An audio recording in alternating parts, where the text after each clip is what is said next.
ಮನಗದ್ದ ನಮ್ಮನೆ ಮಗಳು ಅಪರಂಜಿ ಅನ್ನು ಶ್ರೀಯಕ್ಕ ಗುಡಿ ಮ್ಯಾಗಿನ ಕಳಸದ ಹಂಗ ಕಾನೀಜಿ ಕನ್ನಡ. ನಾನು ಇದು ಯಾವತ್ತೂ ಎಲ್ಲೂ ಹೇಳ್ಕೊಂಡಿರ್ಲಿಲ್ಲ ಸರ್. ಇದು ಮನ್ಸಿಗೆ ನಾನು ಯಾವಾಗ್ಲೂ ಅನ್ಕೊಂತಿದ್ದು.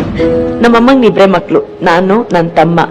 ಜೀವನದ ಹೋರಾಟಗಳಲ್ಲಿ ಚೆನ್ನಾಗಾಗ್ಬೇಕು, ಮನೇನ್ ಸಾಕ್ಬೇಕು ಅನ್ನೋ ಒಬ್ಬರದಲ್ಲಿ ನನ್ನಲ್ಲಿದ್ದದ್ ಒಂದೇ ಕೊರಗೇನ್ ಗೊತ್ತಾ, ನನ್ ಬೆನ್ನ ಹಿಂದೆ ನಿಲ್ಲುವಂತ ಯಾರಾದ್ರೂ ಒಬ್ಬ ಅಣ್ಣ ಇರ್ಬೇಕು ಅಂತ. ನನ್ಗೊಬ್ಬ ಅಣ್ಣ ಇದ್ದಿದ್ರೆ ಬಹುಶಃ ನನ್ ಜವಾಬ್ದಾರಿನ ಅವ್ರು ನೋಡ್ಕೊಂತಿದ್ರು. ನನ್ಗೆ ನೀನ್ ಸುಸ್ತಾಗಿದ್ಯಾ ಪರವಾಗಿಲ್ಲ ನೀನ್ ರೆಸ್ಟ್ ತಗೋ ಅಂತ ಹೇಳೋದಕ್ಕೊಬ್ಬ ಅಣ್ಣ ಇರ್ತಿದ್ದ ಅಂತ ಅನ್ಕೊಂಡಿದ್ದೆ. ಅದ್ ಯಾವತ್ತೂ ಸಿಕ್ಕಿರ್ಲಿಲ್ಲ.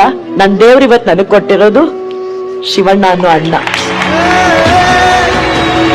ಹ್ಯಾಪಿ ಬರ್ತ್ಡೇ ಅಕ್ಕ, ಹ್ಯಾಪಿ ಬರ್ತ್ಡೇ. ಮನಗೆದ್ದ ನಮ್ಮನೆ ಮಗಳು ಅಪರಂಜಿ ಅನ್ನು ಶ್ರೀಯಕ್ಕ ಗುಡಿ ಮ್ಯಾಗಿನ ಕಳಸದ ಹಾಂಗ ಕಾನೀಜಿ ಕನ್ನಡಕ.